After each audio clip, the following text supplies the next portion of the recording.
বলে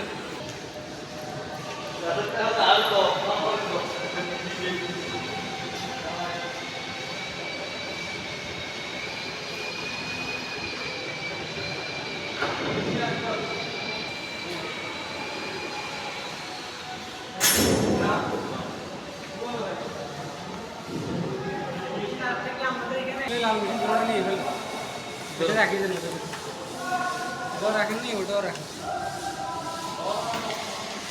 আপনি একটা নেবেন না মেশিন ওটা নিয়ে ফেলেন এখানে আপাতত আমরা ব্যাগের দিকে রাখি দেন